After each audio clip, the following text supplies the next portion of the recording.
불교에서 하는 명상이라고 하는 게 현재 심리학이나 뇌과학에서 밝히고자 하는 그런 관점과 크게 다른 것은 아니에요. 왜 그러냐면 이시조선 이후로 불교가 자기 역할이 제한받았고 한계가 있었잖아요. 근데 해방 이후 불교가 더더욱 현대 사회에서 자기 역할이 증대되면서 자연스럽게 드러난 결과입니다. 그러다 보니까 불교에서 본 명상이 특별하게 있는 건 아니고요. 즉 명상이라고 했을 때 그 명상을 어떻게 이해할 것인가, 그러면 이런 주제에 대해서 먼저 제가 이야기하고 그 다음에 명상의 미래를 이야기하고자 합니다. 그런데 명상할 때 명은 여러분도 다 알다시피 마음의 고요함이거든요. 그러니까 현대 사회가 너무 복잡해지면서 마음이 불편하고 감정 조절이 안 되고, 그럴 때 감정을 조절할 수 있고 마음의 평화를 얻을 수 있는 게 명상이잖아요.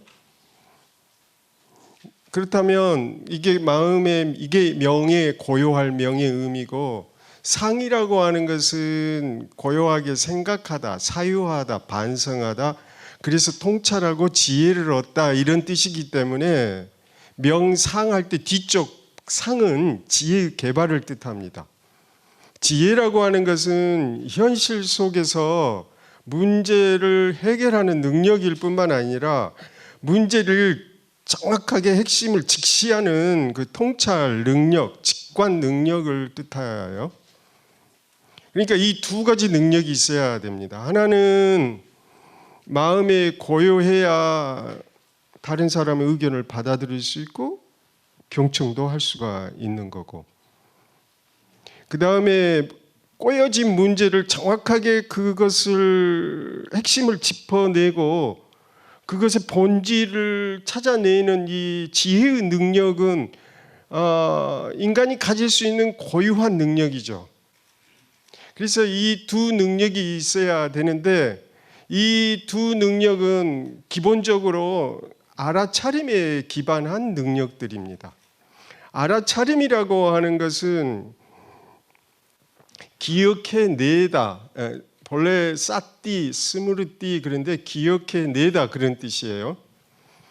아까 전임 강의에서도 뇌과학 이야기하면서 해마가 기억 역할을 담당하고 거기서 그 기억을 끄집어낸다고 그렇게 이야기하셨는데, 우리 불교 유식불교에서는 아레아식 종자의 기억을 하고 있고 그것을 꺼내서 사용하는 거죠. 그런데 이때 무의식적 상태가 의식 상태로 이렇게 전환될 때는 알아차림이라고 해요. 그 전 단계는 아직 무의식적 단계니까, 그러니까 알아차림한다라고 하는 것이 선행이 돼서, 그러니까 호흡 명상을 한다 그랬을 때 숨이 들어오고 나가는 걸 먼저 알아차림하셔야 되는 거예요. 이게 1단계고, 알아차림 다음 단계는 그 숨이 들어올 때 들어오고 나갈 때 나가는 데다 집중할 수 있는 능력이 두 번째가 필요하죠. 그래서 우리는 이걸 사마타라고도 하고 그 한문에서는 지라고도 그렇게 하죠. 그 다음에 세 번째, 대상에 집중이 이루어지면 그 다음에는 그 대상에 대해서 불안이다 그러면 불안의 느낌에 충분하게 집중했을 때 불안의 원인과 불안의 그 본질을 꿰뚫어 보는 그 다음 단계가 일어나게 되는데, 우리는 이걸 지혜다. 근데 지혜의 개발은 그걸 관찰하고 직면해야 되는 거죠. 그럴 때 우리는 위파사나 관하다 이렇게 이야기하고, 대승불교권에서는 이걸 위파사라는 용어도 쓰지만 지혜라는 용어를 더 잘 쓴다. 그래서 불교 명상의 핵심은 뭐냐? 첫 번째가 알아차리는 거고, 두 번째가 대상에 집중해서 충분하게 머무르는 거예요. 그리고 세 번째는 그것의 의미와 그것의 본질을 꿰뚫어 보는 통찰과 지혜라고 하는 것. 그래서 이 세 가지가 불교 명상의 특징이고, 핵심이라고 할 수가 있다 이 말이죠. 그래서 이것을 우리들은 염지관 그래. 한문으로 번역을 했을 때 사띠를 스무르띠를 염으로 번역했고 사마타를 그리고 윗바사나를 관으로 했어요. 그래서 우리들은 이걸 염지관이라고 부르는 거고, 염지관이 불교 명사에 불교라고 하면, 불교 명상이라고 하면 반드시 이 세 가지를 포함해야 되고, 이 세 가지 가운데 어느 한 가지도 결여되어 있을 때는 불교 명상이라고 할 수가 없어요. 예를 들면 간화선의 경우는 조금 성격이 다른데요. 간화선의 경우는 이렇게 몸과 마음, 신수신법이라고 하는 대염처경에서 말하는 산염처경에서 말하는 신수신법은 마음 현상이야. 그리고 몸의 현상이고, 그런데 간화선은 몸이나 마음을 관찰하라고 이야기하는 게 아니고, 간화선에서는 우리의 본래 면모, 우리의 본성, 자성, 불성을 대상으로 해요. 이런 점에서 남방불교의 그 명상 대상하고 북방불교의 간화선에서 하는 그 대상은 동일 대상이 아니라는 거죠. 그래 따라서 대상이 다르기 때문에 접근 방법이 다른 건데, 문화가 우리는 전통적으로 조선시대 이후 고려시대 이후로 지금까지 불성, 자성, 본성에 대해서 공부를 해왔어요. 그런데 최근에 심리학이 도입되고 남방불교가 도입되면서 이게 혼돈이 오고 헷갈리는 부분이 없지 않아 있는데, 다만 그것은 몸과 마음의 부분은 관찰을 더 중시한다는 거고, 우리의 본성은 의심하여 질문을 던져서 big question, 큰 질문을 던져서 그것은 관찰의 대상이 아니고 견성, 체험의 대상이라는 거죠. 절박한 자기 분심을 갖고 의심을 해서 자기의 본질이 너가 누구인지의 그 본질을 깨닫는 그 수행법이에요. 그러니까 스타일이 달라요.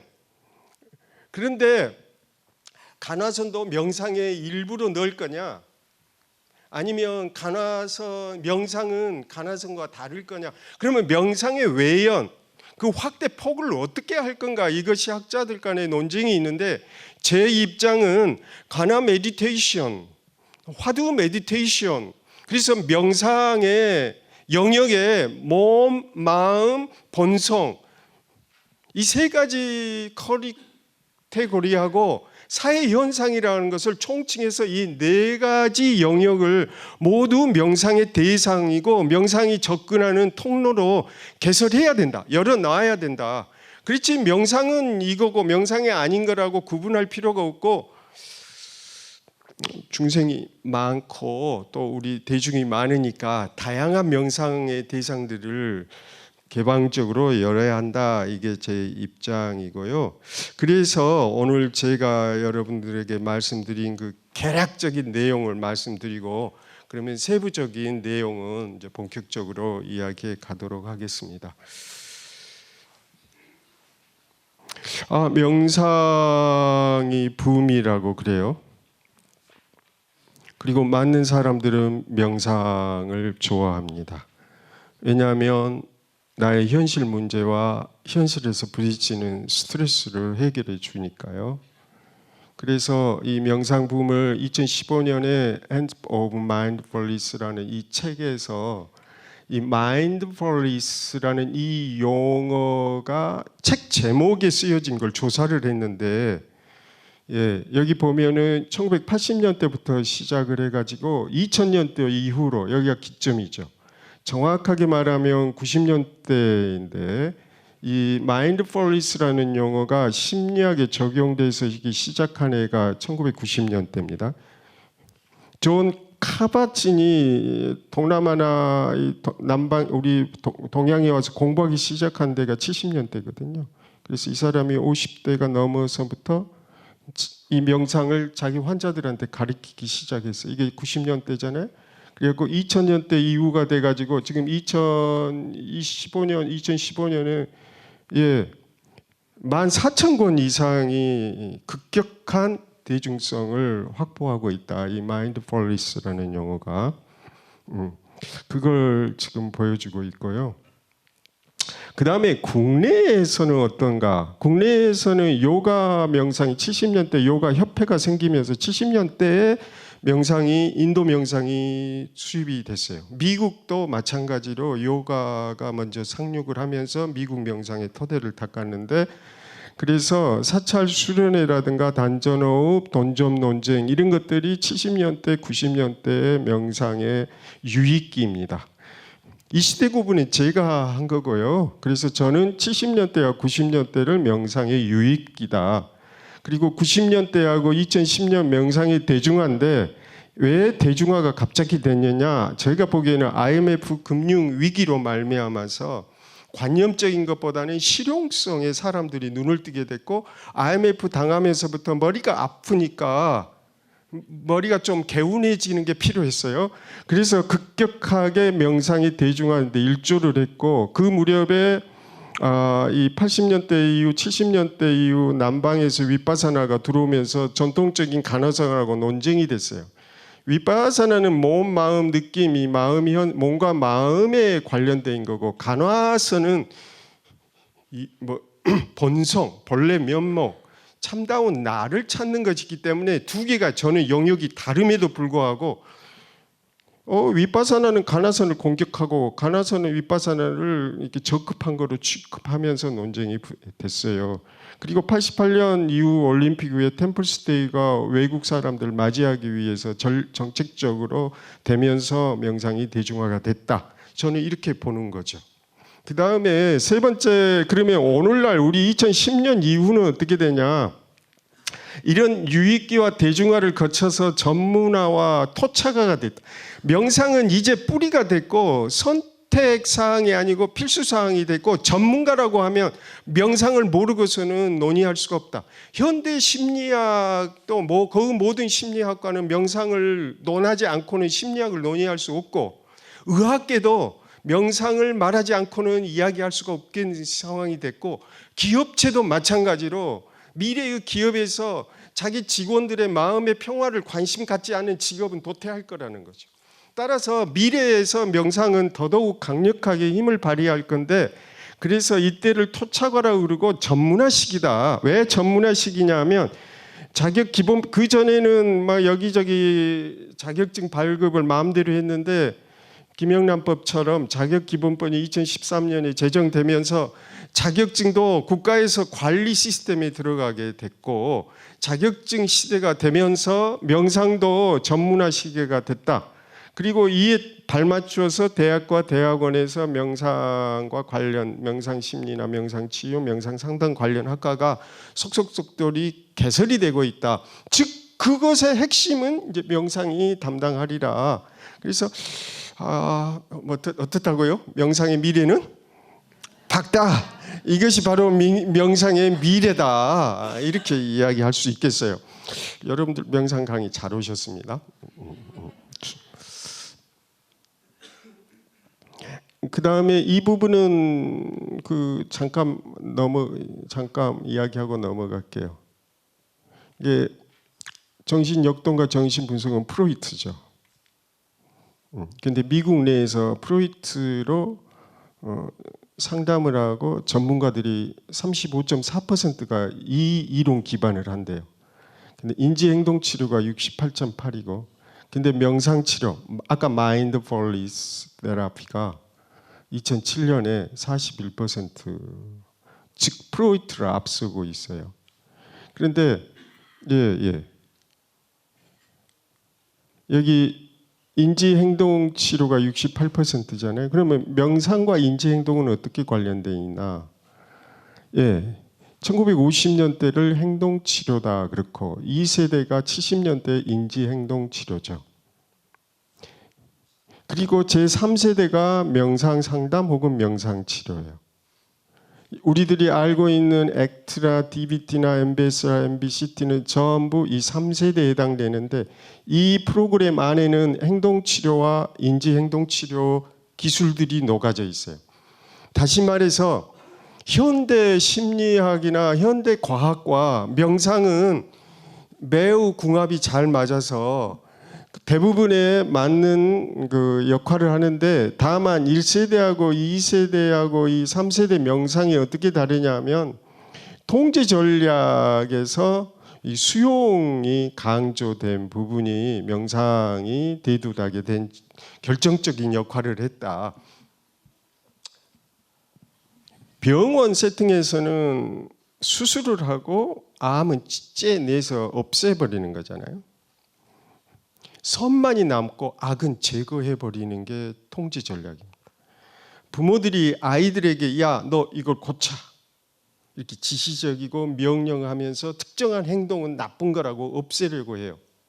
이걸 통제 전략인데, 부모들이 이거 해보니까 어릴 때는 그게 통하는데 중학교, 요새는 앞당겨져 갖고 초등학교 고학년만 돼도 이게 통하지를 않아. 엄마의 간섭과 엄마의 압제로부터 해방되기 위해서 부단히 발버둥을 친다 이 말이에요. 그래서 인간은 끝없이 자발성과 자기 성장에 대한 욕구가 강하고 자기 성장을 위해서 그 자기 에너지를 써요.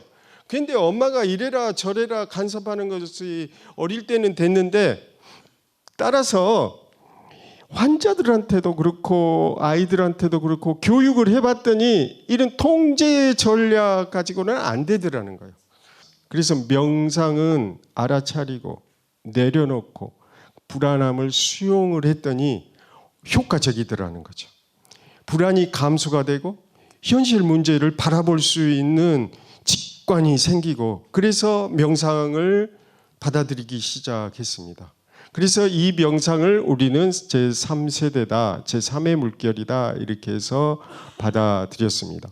여기까지 해서 명상이 어떻게 해서 받아들이게 됐나 이런 건데, 근데 이런 그 외국의 움직임들이 국내로 역수입하게 됐죠. 명상은 우리가 먼저잖아요. 우리가 수천 년 동안 명상을 해온 국민들인데, 이게 외국으로, 예를 들면 MBSR을 개발했던 존 카바친만 하더라도 20대 때 명상을 했어요. 그리고 자기가 의대 다닐 때 대학생 신분일 때 명상을 공부했습니다. 그러다가 자기가 의사가 되고 병원장이 되니까, 책임자가 되니까 자기 병원에다가 그 명상을 가르치기 시작을 했죠. 그런데 우리들은 어떻게 했어요? 우리들은 이시 조선 이후로 자기 불교계가 자기 역할을 못했죠. 사회적 응답을 못했어요. 그래서 외국에 있는 것을 받아들이면서 우리는 명상의 영향을 받았게 됐는데, 그러다 보니까 이 명상, 불교계에서 명상이 뭐냐? 지금 현재 이루어지고 있는 게 불교의 명상이라는 거죠. 이시 조선 때 못했던 것이, 그 경험이 없던 것들이 명상이라는 이름으로 우리가 지금 경험하고 있는 게 바로 불교 명상의 의미라는 거고, 제가 아까 서두에 말했듯이 이 명이라고 하는 것은 그윽하고 고요함이다. 그래서 사마타이고 이렇게 집중을 함으로써 고요함에 이르는 거고, 생각을 바라보고 관찰함으로써 지혜에 이른다라고 하는 것은 초기 불교나 대승 불교나 우리에게 있어서 매우 동일한 이해라고 할 수 있어요. 그런데 여기서 우리가 문화적으로 헷갈리고 혼돈된 부분이 있어서 잠깐 말씀드리고 가고 싶은데, 명상과 참선에 대한 혼돈이에요. 그래서 아까 이야기했어요. 명상은 몸, 마음의 관점하고, 이 참선은, 화두창구는 이 불성, 본성, 법성과 관련되어 있다. 그런데 이 대목이 왜 중요하냐면은, 그 세계 보건 기구에서 인간의 건강을 이야기할 때 네 가지를 이야기하고 있어요. 어디서요? 세계 보건 기구요. 네. WHO에서 인간의 건강을 규정할 때 첫 번째가 뭐냐면 몸 건강이죠. 두 번째가 마음 건강. 몸 건강, 마음 건강하세요. 그 다음에 세 번째가 뭐죠? 사회 건강. 물고기가 사는 그 물이 건강해야 돼요. 우리 사회가 건강해야 그 속을 사는 개인들이 건강하다는 거죠. 그래서 이 세 가지 건강 말고 한 가지 더 건강해야 되는 게 뭐예요? 영적 건강. 스피리추얼리티죠. 그래서 이 영적 건강이에요. 이걸 우리는 영성이라고 그럽니다. 근데 영성이란 용어가 기독교나 카톨릭에서 뭐 성령 거꾸로 해갖고 성령, 영성 쓰고 있는데 사실은 이 용어도 불교계에서 먼저 썼어요. 여기 봐보실래요? 대보적경 2, 3세기뿐만 아니라 종경론, 시긴하움론 이런 데서 이 영성 개념을 불성과 동일한 개념을 썼어요. 근데 이 개념을 불교계가 잘 사용하지 않으니까 기독교가 스피리추얼리티를 번역을 해서 이렇게 사용했어요. 그런데 카톨릭 사전을 제가 조사해 봤더니 14세기 때 그 사람은 스피리추얼리티, 영성이라는 개념을 신학적 개념으로 채택해서 썼어요. 그래서 이런 개념이 그러니까 이 스피리추얼리티라는 개념은 우리 국내에서는 영성으로 번역하고 있어요. 그래서 심리학계에서도 이 용어를 공식적으로 영성이라고 번역하고 있죠. 다만 기독교 영성하고 불교 영성은 다르다는 뜻에서 크리스찬 스피리추얼리티, 부디스트 스피리추얼리티 이렇게 해서 구분해서 사용하고 있고, 그래서 이 우리가 여기서 이 참선 공부한다, 화두 공부한다라고 하는 것은 바로 이런 법성, 불성, 영성과 관련된 이 영역이고, 이 영역에 대한 건강이 세계 보건기구에서 공식적으로 인정되고 있다는 사실이죠. 그 다음에 책에 쓰여진 게 아니고 우리 동시대인들, 명상을 공부하는 사람들은 명상을 어떻게 이해하고 있을까? 이게 궁금해졌어요. 그래서 명상이란 알아차림이다. 집중력과 알아차림이다. 느낌과 통증을 알아차리는 게 명상이래요. 그리고 심장에 부정맥이 있었는데 알아차림 수행하니까 도움이 됐대요. 그 다음에 순간순간 알아차림이 삶을 명료하게 직시할 수 도움을 줬고, 자기는 늘 해피했는데 바로 볼 수 있게 했대요. 그러니까 이 호흡이 그래서 중요한 거죠. 아까 뇌가 공부에서도 그랬잖아요. 그러니까 호흡, 교감신경계하고 부교감신경계 있어요. 이 신경들은 자율신경이니까 내가 의지로 어떻게 해볼 수가 없어요. 근데 교감신경계는 우리를 흥분시켜요. 스트레스 받으면 교감신경계가 활성화됩니다. 교감신경계가 활성화되면 피곤해요. 계속해서 자극을 받으면 에너지가 계속 방출이 되기 때문에 만성적 피곤함에 시달리죠. 그러면 만성적 피곤함을 가라앉고 조절하려면 뭐가 있어야 되는 거예요? 잠을 자고 잠을 잘 수 있어야 돼요. 현대사회는 너무 거리마다 레온사인이 있어서 잠을 못 자게 한단 말이에요. 그러면 잠을 자게 해야 돼. 그러면 부교감 신경계를 활성화시켜야 되는데, 부교감 신경계를 활성화시킬 수 있는 유일한 도구가 뭐예요? 아니, 명상 가운데서도 호흡이에요. 호흡 명상. 네, 호흡. 그래서 이 호흡이 매우 중요하다. 그래서 이 알아차림의 훈련은 숨이 들어올 때 들어오는 걸 알아차리고 숨이 나갈 때 나가는 그 알아차림에 학습을 해서 그 학습을 자기의 감정이나 생각, 자기의 현실 문제에 이렇게 적용하는 거죠. 이걸 우리 교육학에서는 전이학습이라고 그래요. 그러니까 호흡 수련을 통해 익혀진 학습을 뇌에서 그걸 기억하고 있을 거 아니에요. 그걸 내 현실 문제에 이렇게 적용하는데 효과적이다 이 말이에요. 그러니까 호흡 수련이 가장 기본적인 수행이 될 수 있어요. 그래서 알아차림이 네 분이 이렇게 응답을 하셨고, 그 다음에 명상이란 뭐냐? 고요와 심리적 안정감을 얻는 게 16명이요. 가장 맞는. 명상이란 고요와 안정감을 준다고 이렇게 이야기했어요. 그래서 안정감, 편안함, 긍정심, 감사함, 감정 조절, 마음의 안정에 절대적으로 역할을 하는 게 이 고요함이다. 그래서 명상이란 뭐냐? 마음의 고요함이 명상이다. 이게 아주 대대적인 그 호응을 얻었어요. 그래서 들뜨거나 불안한 마음이 고요하게 가라앉는 것. 호흡 명상을 통해 마음이 편안해지는 것. 그리고 여유로움, 차분하게 가라앉는 것, 번잡한 마음에서 고요한 마음으로 빠른 이동, 시원하고 편안해진 것, 차분해지는 것. 이런 것들이 명상의 효과다는 거죠. 우리 현재 살고 있는 우리 동시대인들이 느끼고 있는 명상에 대한 개념을 이렇게 정의하고 있다는 걸 볼 수 있어요. 그 다음에 세 번째는 주의 집중이다. 명상이란 짧은 기간에 집중하는 거다. 집중한다는 것은 아까도 이야기했듯이 사마타 하는 거예요. 어떤 대상에 집중하는 거예요. 이 집중력을 향상시켜주고 분노를 조절하게 하고 자존감을 향상시키고 온전하게 집중한다. 이게 주의 집중력이고, 그 다음에 이완과 감정 조절의 뜻밖에도 8명이 나왔어요. 아마 이 부분은 전문적으로 명상 수련과 전문적인 명상 전문가가 되고자 하는 사람들한테는 이 부분이 되게 어필이 된 것 같아요. 그래가지고 이야기한 게 이완과 감정 조절이 8분이 나왔어요. 심리적 스트레스나 통증 조절, 스트레스로 인한 신체 통증을 해소시켜 주는 거, 화를 덜 내고 감정을 컨트롤할 수 있는 거, 그 다음에 창의적 아이디어에 도움이 되는 거, 그리고 아버님이 병원에 계시는데 불안 증세를 완화하는데 큰 도움이 됐다. 그러니까 이 앙케이트 조사는 설문지인데 단답 형식도 있지만 주관적인 그런 내용들을 통해서 했어요. 그리고 또 명상이란 뭐냐? 통찰이다. 그래서 나를 정확하게 보는 관찰력이다. 그리고 직관이다. 그리고 들숨날숨을 관찰하게 하는 것이 명상이다. 그리고 폭류로 다가오는 감정과 상황을 거리 두기가 가능해졌다. 이게 거리를 두는 거, 그러니까 이게 윗바사나가 아니냐 이거죠.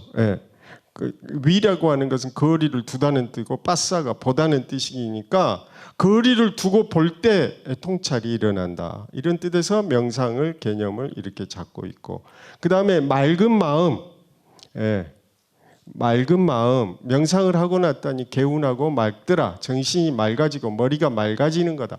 이 맑은 상태가 바로 명상이다. 이렇게 정의를 했어요.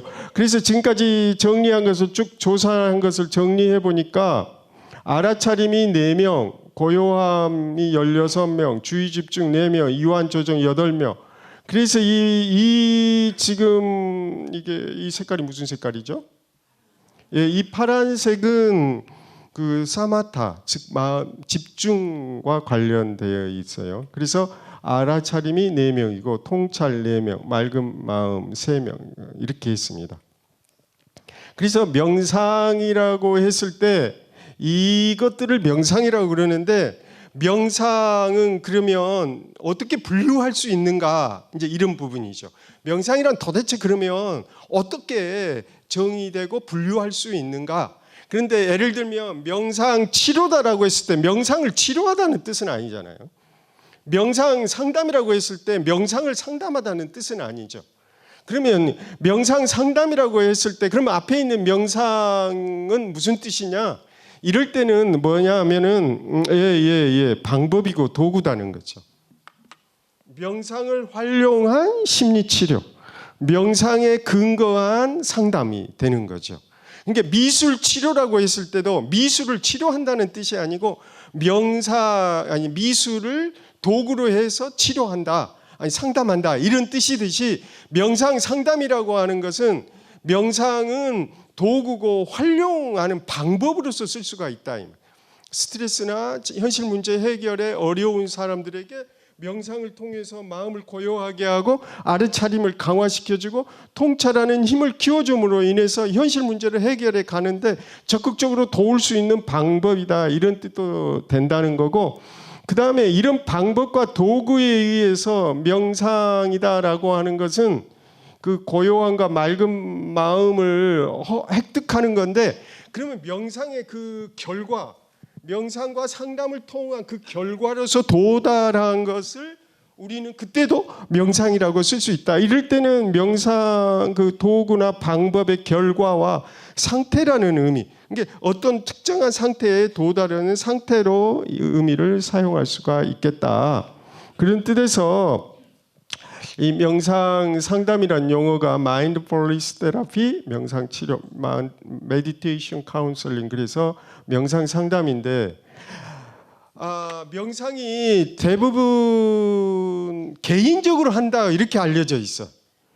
그래서 지금 아까 그 세계보건기구에서도 몸 건강, 마음 건강, 사회 건강인데 명상이 사회적 자기 역할을 소홀히 한다는 그런 느낌을 줄 수가 있어요. 그래서 우리 쪽에서는 이 명상 플러스 상담을 하나 더 넣은 이유가, 상담은 누군가하고 소통하는 거고 타인군의 감정을 공감해 주는 능력이고 타인의 문제를 함께 해결해 가는 거죠. 이것은 사회적 능력입니다. 이 사회적 능력이 없으면 사회 속에서 성취할 수가 없어요. 명상을 한다고 해서 사회적 능력이 결핍이 되면은 명상을 하는 사람은 외톨이가 돼버리거나 고립될 위험이 있는 거죠. 그러니까 전통적인 명상이 너무 개인주의에 너무 천착되어 있는 이 부분이 핸디캡일 수도 있어요. 그래서 우리는 명상이 그 개인주의적인 흐름으로 빠져드는 것에 대해서 경계를 하는 겁니다. 그래서 뒤에다가 그런 의미로 우리는 명상에 이 상담을 붙였어요. 그래서 명상은 개인적 심리적인 문제를 해결하게 하고, 상담은 타인과 관계라든가 조직 속에서의 명상을 어떻게 활용해서 자기 문제나 사회적 문제를 해결하는데 어떤 통로 구실을 해야 된다는 거죠. 이런 점에서 전통적인 명상도 중요한 것이지만 명상의 사회적 측면을 부각시키는 게 현대 사회에서 앞으로 우리가 해가야 할 과제들이 아닌가, 이런 뜻에서 이 상담이라고 이야기를 한 겁니다. 그 다음에 여기서 봤을 때 알아차리고 고요하고 통찰을 하고 이런 개념들이 불성에 기반하고 있다고 보는 거죠. 근데 초기 경전에서는 불성을 부인을 해요. 이야기를 잘 안 쳐. 근데 대승 경전에서는 불성을 적극적으로 이야기를 합니다. 무엇이 부처인가? 여하시 불. 부처님 계시지 않았을 때는 이 질문을 안 했어요. 근데 부처님이 안 계신 상황에서는 불자들은 질문을 하죠. 아버지가 돌아가시기 전에는 뭐가 아버지지? 이렇게 질문을 안 쳐. 근데 아버지가 계시지 않을 때는, 그리고 누군가가 집에 찾아와서 니네 아빠 어떤 분이셨어? 이렇게 물어보면 대답을 해줘야죠. 니네 아빠란 뭐냐? 어떤 분이셨나? 대승불교도들은 법을 설한 그 38,000 그 경전이 중요한 게 아니에요. 그 말씀이 중요한 게 아니고 그 말씀을 하셨던 인물, 그분의 그 내적 그 본성, 그 말을 할 수밖에 없었던 그분의 그 심성, 그 뿌리를 알고 싶은 거예요. 그래서 생겨난 개념이 이 불성 개념입니다. 그래서 불성은 역사적 인물로서의 그분이 아니고 우리 모두가 함께 가진 본성이라는 거예요. 그러니까 우리의 본성은 뭐냐? 윗바사나가 거리를 두고 관찰하는 게 우리의 본성인 거죠. 그게 바로 불성인 거예요. 나가 슬프고 불안하는 걸 알아차리는 그 힘은 슬프지 않고 불안하지 않아. 그 능력이 바로 불성이라는 거고, 내가 위기를 만나고 힘들 때 어떻게 하면 좋지? 어떻게 이 위기를 타개할 수 있지? 자기에게 스스로 질문을 던져서 그 문제를 해결할 수 있는 그 역량이 바로 뭐라는 거예요? 불성이라는 거예요. 그러니까 이 불성을 자각하고 이 불성을 체득한다면 84,000의 경전을 다 본 것과 마찬가지다. 그러니까 이 불성을 강조할 수밖에 없다는 거고, 이 불성은 산에 살아도 마찬가지로 존재하는 거고, 세속을 살아가는 사람도 여전히 불성을 가지고 살아가지 않느냐 이거. 이런 점에서 대승 불교는 대승이라고 이야기하는 거죠. 그래서 이 불성에 근거했을 때 초기 경전의 5근도 믿음, 노력, 알아차리고 사마타에서 삼마디에 들어가고 윗바사나에서 판냐에 들어가는 이 과정은 이렇게 초기 경전에서 이해할 수 있어요. 그러니까 이것은 무상에 기반해서 이걸 실천하죠. 초기 불교에서는. 근데 대승에서도 마찬가지로 같이 써요. 근데 믿음 대신에 여기는 의욕이죠. 뭔가 하고자 하는 욕구가 있어야 돼요. 의지가 있어야 되는 거예요. 그리고 여기는 그 승에는 뛰어난 이해죠. 그렇게 해서 사띠하고 사마타에서 선정, 윗바사나에서 지혜인데 알아차리고 머물러 지켜보고 선정과 지혜는 이 불성에 근거한다 이 말이에요. 그러니까 이 의욕승의 알아차림, 선정, 지혜가 다 불성이라는 거죠. 불성으로부터 흘러나온 가지들이라는 거고 이 능력을 개발하는 게 불성에 도달하는 길이다. 이렇게 말씀할 수 있겠어요. 그래서 명상의 프로세스는 1단계는 알아차리고 머물러 지켜보는 거다. 이것에 대해서 이야기했고요. 그 다음에 알아차림 가운데 이것만은 이야기하고 갈게요. 마음 챙김이라고 번역하는 사람들이 있는데 저는 이거 오역이라고 보는데 그 이유는 뭔가 사념체에서 몸에 대해서 마음 챙김하고 느낌에 대해서 마음 챙김하고 마음에 대해서 마음 챙김하고 법에 대해서 마음 챙김한다고 이렇게 번역을 하면 이건 초기 불교의 신수신법 이렇게 네 가지로 구분할 이유가 없어요. 부처님이 분류한 이 체계가 무너져 버리는 거고 모든 걸 마음으로 이론화를 시켜버리기 때문에 유식 불교가 돼버리는 거죠. 그래서 이거 오류라고 할 수 있어요. 그 다음에 두 번째는 심리학계에서도 서구 심리학계에서도 마인드풀니스는 마인드풀니스 메디테이션 이렇게 해가지고 윗바사나에 리빌딩 한다고 그랬어요. 심리학자들이 윗바사나는 용어를 갖다 쓰려고 하니까 너무 불교적이야. 이게 심리학자들 자기들 자존심 때문에 윗바사나는 용어를 안 쓴 거죠. 그래서 마인드풀니스라는 용어로 쓰신 거예요. 그러니까 국내에서 그러면 마음 챙김이 윗바사나 알아차림하여 거리를 두고 지켜본다는 이 의미를 제대로 전달이 안 되는 거죠. 그 다음에 더 심각한 문제도 이건 제가 보는 심각성인데 마음 챙김이 유행하면서 윗바사나는 사라져버렸어요. 윗바사나는 용어가 죽어버렸어요. 가나성과 윗바사나 논쟁하던 80년대, 90년대까지만 해도 2000년 초반만 하더라도 윗바사나가 대중화돼 있어요. 이 용어가 주류였어요. 근데 지금 마음 챙김이 그 자리를 대체하고 있어요. 그러면 윗바사나의 자기 정체성이 무너져 내려가는 거죠. 근데 그 마음 챙김이라는 용어가 정상적인 용어가 아니거든. 왜냐하면 마인드풀니스에 그 직역이요. 마인드가 들어있기 때문에 그렇게 한 거다. 이런 부분에서 오역이다. 그리고 쌈 빠잔나를 그들은 알아차림으로 번역하는데 빠자나에서 빤냐거든. 함께 빤냐는 지혜라는 뜻이고 철저한 암이에요. 쌍 나중에 그래서 이걸 알아차림으로 번역하면 안 돼요. 동물도 알아차림이래요. 지렁이도 꿈틀거리듯이 알아차림이 있어요. 알아차림은 비언어적인 겁니다. 근데 빤냐는요, 그 지혜예요. 통찰. 그 인간만이 가지고 있는 그 통찰의 능력인데 이것도 번역이 오류예요. 그래서 이런 번역들은 수정돼야 된다 이 말 하고 싶고 그 다음에 머물기로 저는 번역하는데 대부분 그칠지하고 머물지예요. 특정한 대상에 머무는 게 사마타거든요. 그러니까 번역어를 선택할 때 머물다, 불안하다 그러면 불안에 머무는 게 이게 사마타예요. 그런데 이걸 한문으로 지로 번역했어요. 안 돼요. 그럼 불안이 그쳐진 상태도 사마타죠. 그런데 수행자 입장에서는 공부를 하려면 결과에 초점을 맞추는 게 아니라 머물어야죠. 숨이 들어오면 그 들어오는 데다 머물어야 돼요.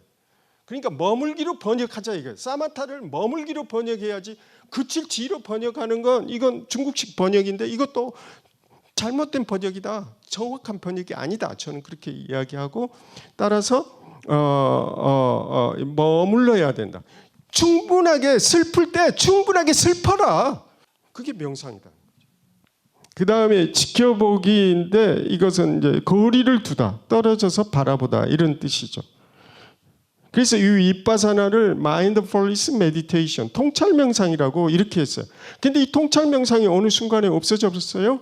위파사나는 용어도 많이 약화되고 이 부분은 심각하게 고려해야 될 사항이 아닌가 합니다. 동의하세요? 그러면 박수 좀 치세요. 이걸로 마치겠습니다.